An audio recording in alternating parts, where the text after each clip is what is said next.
Plenty of additional footage was added in the Lord of the Rings extended editions, much of which answers lingering questions the theatrical trilogy didn't. 1 year after the theatrical cut of each Lord of the Rings movie, an extended version would be released on home video media. These bumper editions add tons of new footage to all 3 movies, elevating the Lord of the Rings extended edition's length from the theatrical runtime of 9 hours and 3 minutes to a whopping 11 hours and 36 minutes. The new footage consists of deleted scenes, as well as longer versions of sequences already in the movies, and the Lord of the Rings theatrical versus extended debate still rages within the fanbase. Sometimes, LOTR extended edition changes simply provide an extra line of dialogue. In other situations, an unseen conversation introduces a whole new layer to various Lord of the Rings characters. The Lord of the Rings movies are known for their massive casts loaded with characters from Middle-earth. Due to the sheer number of LOTR characters in the trilogy, several don't get much screen time in the theatrical cut. In the Lord of the Rings extended editions, which add a whopping 125 minutes of footage to the LOTR movies, many of these short-changed characters finally get their due.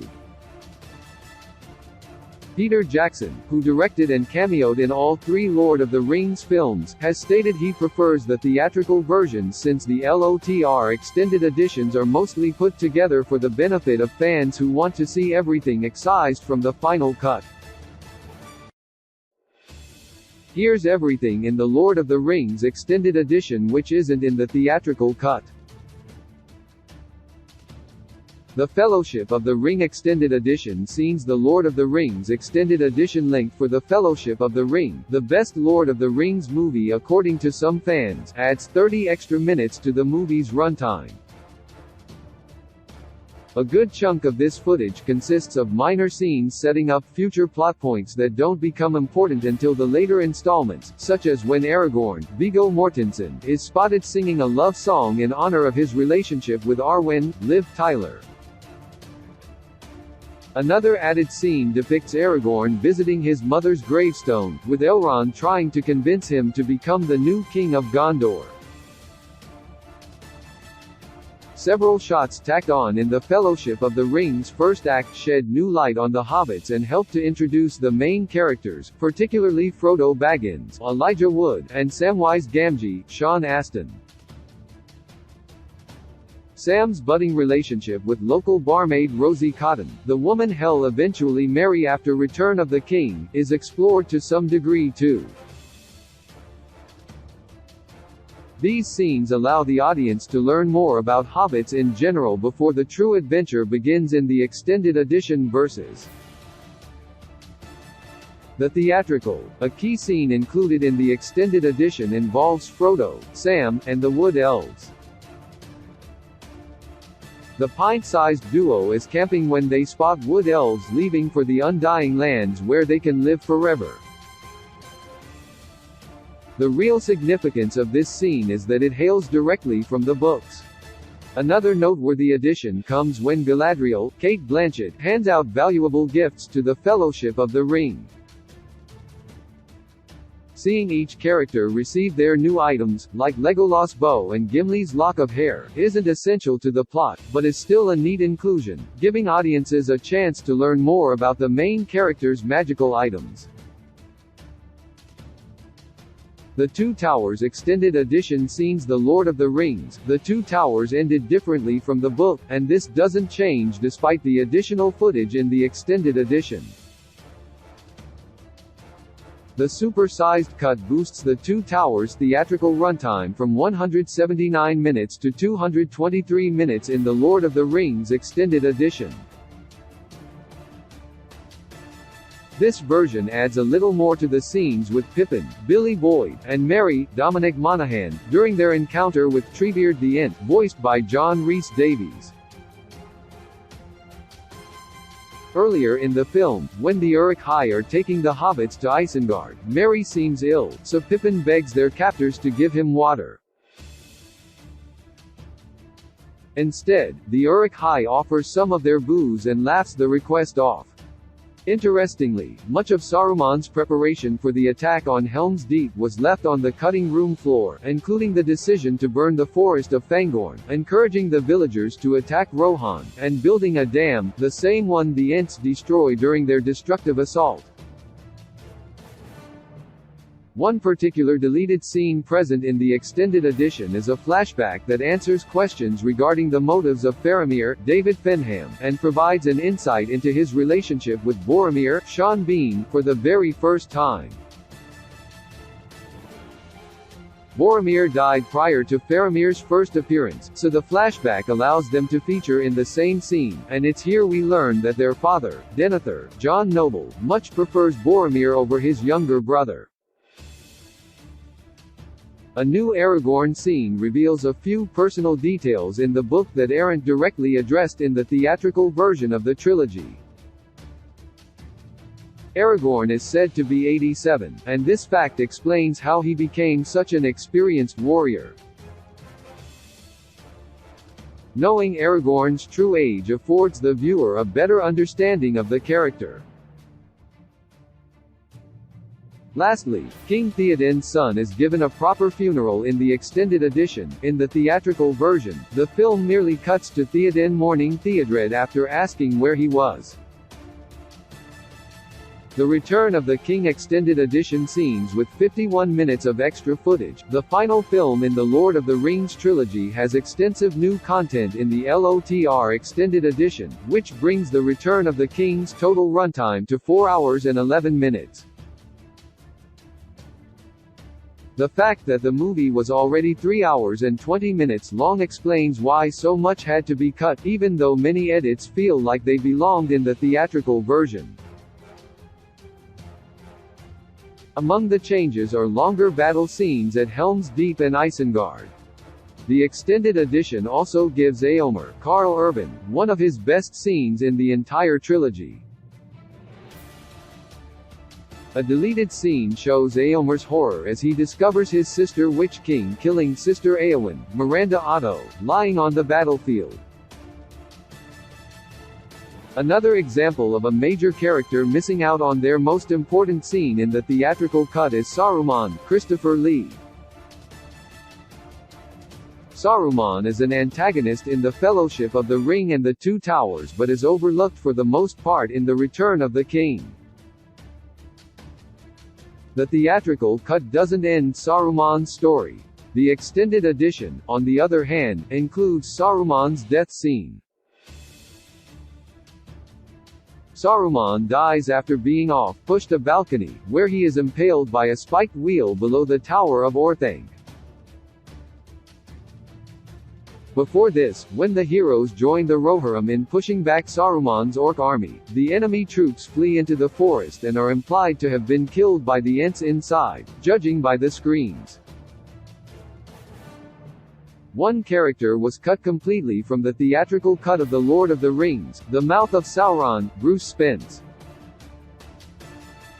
The Mouth of Sauron is a disfigured creature with an unsettling appearance. In The Lord of the Rings extended edition, he lies and tells the heroes that Frodo is dead, but Aragorn isn't fooled and chops off his head. Some argue this moment was out of character for Aragorn, but Jackson claims the scene was cut because it lacked effect. One of the best moments cut from the theatrical Return of the King was Gandalf fighting the Witch King. Gandalf is losing the fight, but the sounding of the horn distracts the Witch King, forcing him to depart without killing the White Wizard. Other scenes in the Return of the King extended edition give various characters and storylines a chance to breathe and offer further explanations for certain actions.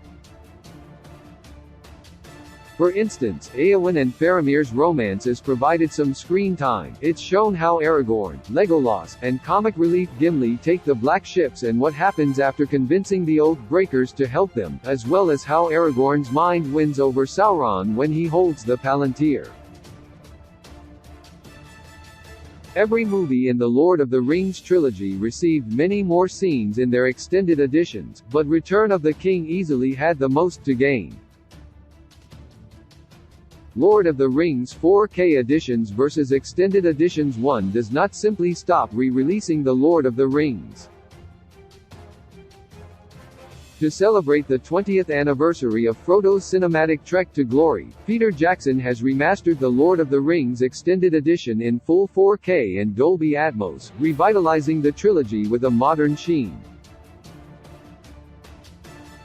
To be clear, there are no new or extended scenes added alongside the 4K restored LOTR version, with the emphasis placed firmly on sound and visuals, rather than material that might be been left in the editing suite.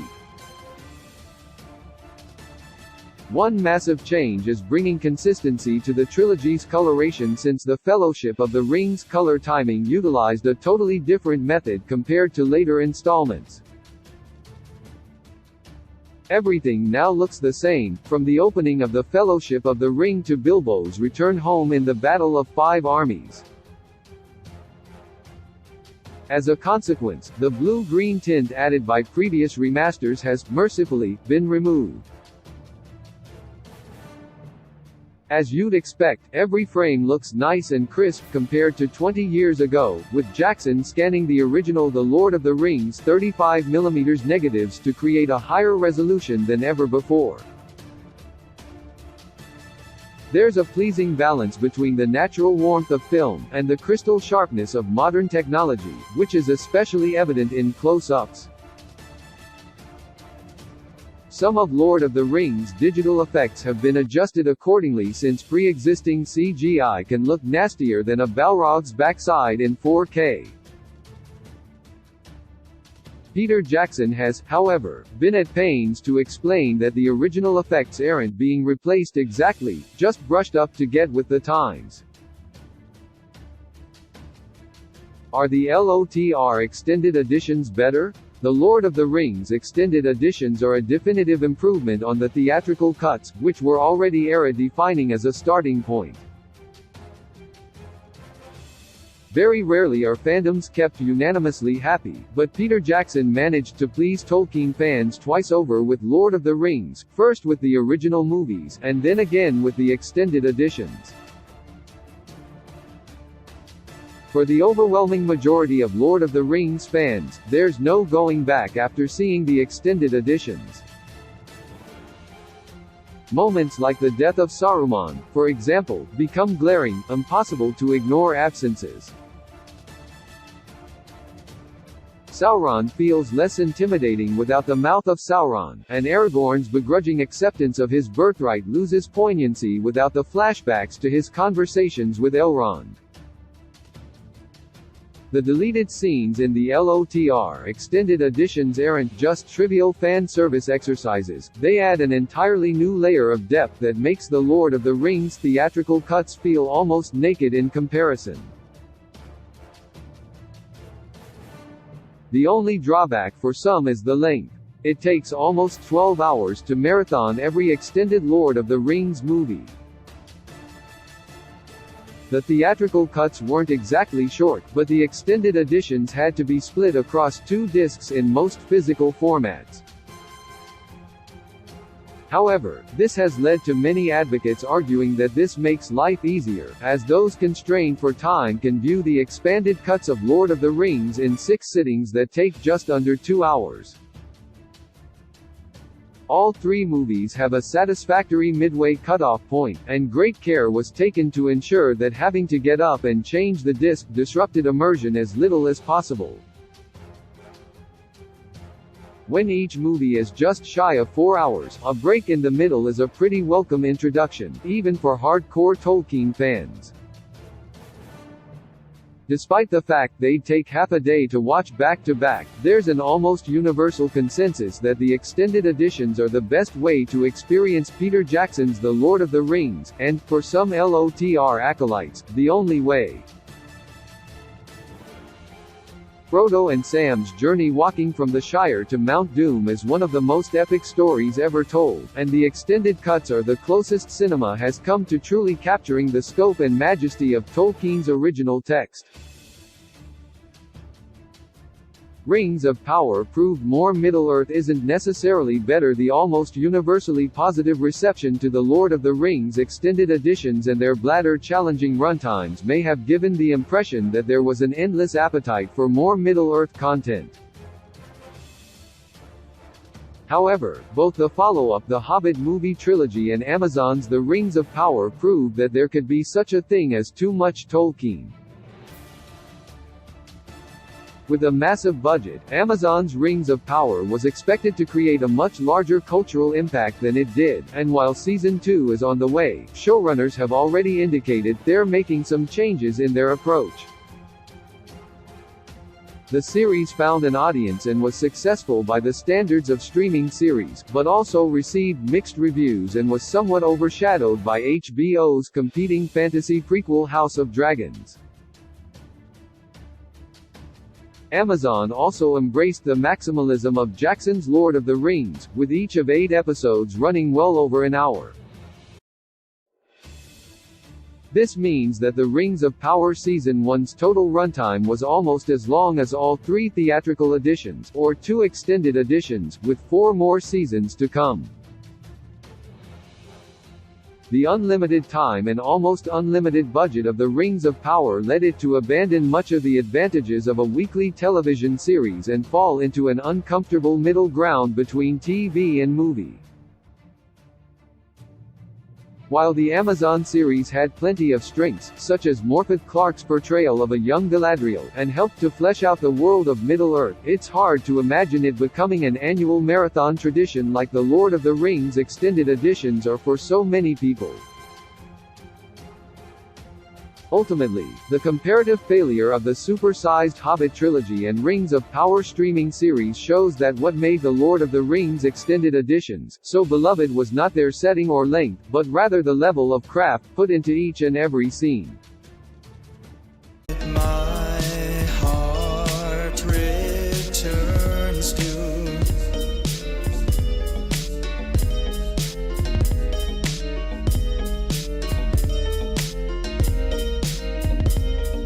you.